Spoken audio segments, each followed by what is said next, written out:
27ویں پارے کی آیت کریمہ ہے، ارشاد الہی ہے، اقتربت الساعة وانشق القمر۔ اقتربت الساعة، قیامت قریب آ گئی، وانشق القمر، اور چاند ٹکڑے ہو گئے۔ اس آیت کریمہ میں دو باتیں بیان کی گئی، ایک یہ کہ قیامت قریب آ گئی، اور دوسری چیز یہ کہ چاند ٹکڑے ہو گئے۔ تو قیامت قریب آنے کا کیا مطلب اس میں یہ بتایا جا رہا ہے کہ اور نبی جب تشریف لائے ہمارے آقا صلی اللہ تعالیٰ علیہ وآلہ وسلم سے پہلے، تو پھر ان کے آنے کے بعد بھی کسی کے آنے کا انتظار تھا ہر نبی کے زمانے میں۔ حضرت آدم علیہ السلام تشریف لائے تو اب یہ ہے کہ اور نبی آئیں گے، حضرت نوح علیہ السلام آئے تو اب یہ ہے کہ اور نبی آئیں گے، حضرت ابراہیم علیہ السلام آئے تو اب یہ ہے کہ ابھی اور آئیں گے، حضرت موسیٰ آئے تو اور آئیں گے، عیسیٰ آئے تو ابھی اور۔ جب ہمارے نبی تشریف لے آئے تو اب کسی نبی کے آنے کا انتظار نہیں، اب ہمارے نبی ہی پاک صلی اللہ علیہ وسلم ہی ہیں اور ان کی امت رہے گی، اس کے بعد قیامت آئے گی، کسی اور نبی کے آنے کا انتظار بیچ میں نہیں ہے۔ اسی لیے اللہ نے فرمایا اقتربت الساعہ، قیامت قریب آ گئی، جتنے نبی آنے تھے سب آ گئے، جتنے دین آنے تھے سب آ گئے، جتنی امتیں آنی تھی سب آ گئے۔ اب میرا محبوب تشریف لے آیا ہے، میرے محبوب کی امت آ گئی ہے، اب قیامت آئے گی، اب کوئی نبی نہیں آئے گا، کوئی دوسری امت نہیں آئے گی۔ اقتربت الساعہ، قیامت قریب آ گئی۔ آقا دو عالم صلی اللہ علیہ وسلم نے ایک موقع پہ فرمایا انا والساعۃ کہاتین، دو انگلیوں کا اشارہ فرمایا، ملی ہوئی انگلی، اور فرمایا انا والساعۃ کہاتین، میں ہوں اور قیامت، میں اور قیامت ان دونوں کی طرح ہے، ان دونوں ملی ہوئی انگلی کی طرح ہے، یعنی جیسے دو انگلی ملی ہوئی ہے ویسے میں ہوں اور قیامت ہے۔ مطلب اب میرے آنے کے بعد اب قیامت ہی آئے گی اور کوئی نبی نہیں آئے گا، میں آخری نبی بن کر کے آیا ہوں، تو یہ مطلب ہے۔ تو اب میرے آقا صلی اللہ علیہ وسلم کی امت کو اللہ تبارک تعالیٰ نے سب سے آخر میں بھیجا، ہمارے آقا صلی اللہ علیہ وسلم کو سارے نبیوں کے بعد بھیجا۔ کیوں؟ اس لیے ایک چیز تو یہ ہے کہ اگر میرے نبی صلی اللہ علیہ وسلم پہلے تشریف لے آتے تو چونکہ میرے آقا صلی اللہ علیہ وسلم کا دین تمام دینوں کے لیے ناسخ ہے،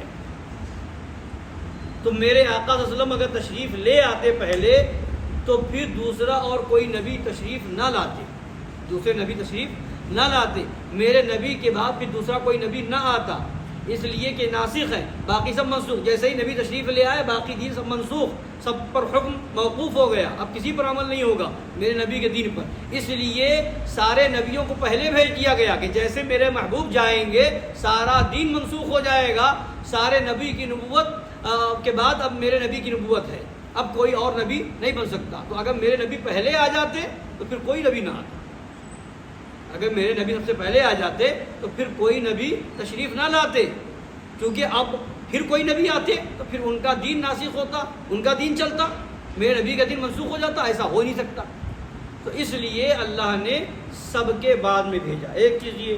دوسری چیز یہ کہ اللہ تبارک تعالیٰ نے شب معراج اپنے محبوب صلی اللہ علیہ وسلم سے ارشاد فرمایا، پوچھا اے محبوب ہم نے تمہیں اور تمہاری امت کو سارے نبیوں اور ساری امتوں کے بعد بھیجا، کوئی تکلیف تو نہیں؟ تو آقائے دو جہاں صلی اللہ علیہ وسلم عرض کرتے مولا کوئی تکلیف نہیں۔ تو خداوند قدوس فرماتا ہے میں نے، مفہوم یہ ہے کہ میں نے تمہاری امت کو ساری امتوں کے بعد بھیجا اس لیے کہ جو امتیں آئیں گی اور جو آ کر کے جائیں گی، اچھا کام یا برا کام، اگر برا کام کر کے جائیں گی تو وہ عیب ہوگا، تو وہ عیب بعد میں آنے والی امت کو معلوم ہو جائے گا، اگلی امتیں جو کر کے جائیں گی وہ بعد میں آنے والی امت کو معلوم ہو جائے گا، فلاں امت نے یہ کیا، فلاں امت نے یہ کیا، فلاں قوم نے یہ کیا، حضرت موسیٰ کی قوم نے یہ کیا، حضرت عیسیٰ کی قوم نے یہ کیا۔ اے محبوب ہم نے آپ کی امت کو ساری امتوں کے بعد اس لیے بھیجا ہے کہ آپ کے بعد کوئی امت نہیں ہوگی تو آپ کی امت کا عیب کسی کو معلوم نہ ہو۔ ساری امتوں کا عیب آپ کی امت کو تو معلوم ہو جائے گا، مگر آپ کی امت میں کیا عیب ہے وہ کسی اور کو معلوم نہ ہو، اس لیے میں نے آپ کی امت کو ساری امتوں کے بعد میں بھیجا ہے۔ تو یہ اقتربت الساعہ، قیامت قریب آ گئی۔ وانشق القمر، اور سورج چاند دو ٹکڑے ہو گیا۔ تو یہ وہی واقعہ جو ہمارے آقا صلی اللہ علیہ وسلم نے اشارہ فرمایا تھا چاند کے دو ٹکڑے کرنے کا، کیونکہ ابو جہل اسلام کی مخالفت پر تلا ہوا تھا، ہر طرح سے اس کی کوشش تھی کہ لوگ اسلام کے دامن سے وابستہ نہ ہوں۔ تو اس نے خبر بھجوائی یمن، والی یمن حبیب ابن مالک کو، جن کو حضرت حبیب یمنی کہا جاتا ہے، خبر بھجوائی، اور معلوم تھا کہ ان کا اثر جو ہے مکہ والوں پر بہت زیادہ ہے۔ وہ اگر آ کر کے یہ کہہ دیں گے کہ نبی پاک صلی اللہ علیہ وسلم کا دین اختیار نہ کرو، اپنے باپ دادا کا دین مت چھوڑو، تو یہ لوگ مان جائیں گے۔ لہٰذا ابو جہل نے حبیب ابن مالک کو یمن سے بلایا۔ اب بلانے کے بعد بہت کچھ رسول پاک صلی اللہ علیہ وسلم کے خلاف بکواس کی۔ تو والی یمن حضرت حبیب ابن مالک انہوں نے کہا کہ فیصلہ ایک طرف کی بات سننے سے تو ہوگا نہیں، فیصلے کے ضروری دونوں طرف کی بات سنی جائے۔ تو خبر بھجوائی رسول پاک صلی اللہ علیہ وسلم کے پاس کہ ہم آپ سے ملاقات کرنا چاہتے ہیں، ملاقات کا شرف حاصل کرنا چاہتے ہیں، دیدار کرنا چاہتے ہیں۔ تو اتنا سنا تو سرکار دو عالم صلی اللہ علیہ وسلم صدیق اکبر رضی اللہ تعالیٰ عنہ کے ساتھ وہاں تشریف لے آئے۔ اب وہاں سرکار کی تشریف لانے سے لوگوں کے اوپر ہیبت طاری ہو گئی، رعب طاری ہو گیا۔ اب کسی کے اندر کچھ سوال کرنے کی ہمت اور جرأت نہ بچی۔ تو حضور پاک صلی اللہ تعالیٰ علیہ وسلم نے خود حبیب ابن مالک سے فرمایا پوچھو کیا پوچھنا ہے۔ تو انہوں نے ڈرتے ہوئے بتایا کہ ہم نے سنا ہے کہ آپ ایک نئے دین کی تبلیغ کر رہے ہیں، آپ نے نبی ہونے کا دعویٰ کیا ہے۔ سرکار دو عالم صلی اللہ علیہ وسلم ارشاد فرماتے ہاں میں نبی ہوں، اللہ کا بھیجا ہوا رسول ہوں، پیغمبر ہوں۔ تو انہوں نے کہا کہ ہر نبی کوئی نہ کوئی معجزہ لے کر کے آتا ہے، کوئی معجزہ دکھا دیں آپ۔ تو حضور پاک صلی اللہ علیہ وسلم نے فرمایا جو معجزہ دیکھنا چاہتے ہو وہ بتاؤ، میں دکھا دوں گا۔ تو انہوں نے کہا کہ میری دو باتیں ہیں، ایک تو یہ ہے کہ میں زمینی معجزہ نہیں دیکھنا چاہتا، آسمانی معجزہ دیکھنا چاہتا ہوں، اور دوسری بات میرے دل میں کیا ہے، میری تمنا کیا ہے وہ آپ بتائیں، میں نہیں بتاؤں گا، آپ بتائیں۔ تو یعنی اب دیکھیں آپ، یعنی وہ ابھی تک اسلام نہیں لائے، مسلمان نہیں ہوئے، مگر ان کا عقیدہ یہ ہے کہ نبی ہے تو دل کی بات جانتا ہوگا، جو نبی ہوگا وہ دل کی بات جانتا ہوگا۔ بتا دیا، ایمان لے آئے۔ مطلب یہ ہے کہ ایمان اسی کا نام ہے کہ نبی کو غیب کا جاننے والا مانو، غیب کا مانو۔ تو صحابی تو غیب دیکھ کر ایمان لائے اور وہابی غیب کا انکار کرے، معاذ اللہ رب العالمین۔ بہرحال تو انہوں نے کہا کہ دو چیزیں، ایک تو آسمانی معجزہ دیکھنا چاہتا ہوں، اور دوسری میرے دل میں تمنا کیا ہے وہ آپ بتائیں گے۔ سرکار دو عالم صلی اللہ علیہ وسلم تشریف لے گئے، صفا مروہ کے صفا سے باہر تشریف لائے، اور ایک مقام اونچا تھا وہاں پر تشریف لے گئے اور کھڑے ہو کے اشارہ فرمایا۔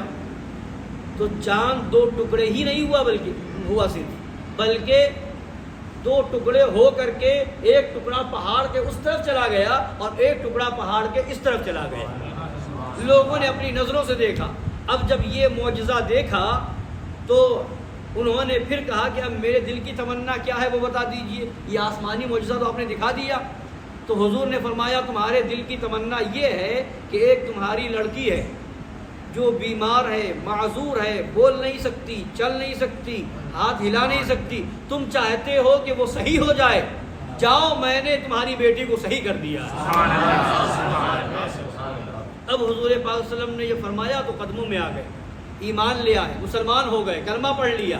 اب اس کے بعد جب وہ مکہ شریف سے واپس یمن تشریف لے گئے، اب اس کے بعد جب گھر پہ دستک دی تو وہی لڑکی جو ابھی جانے تک معذور تھی، اٹھ نہیں سکتی تھی، بیٹھ نہیں سکتی تھی، بول نہیں سکتی تھی، دروازہ کھول نہیں سکتی تھی، وہی لڑکی اٹھ کر کے دروازہ کھول رہی ہے۔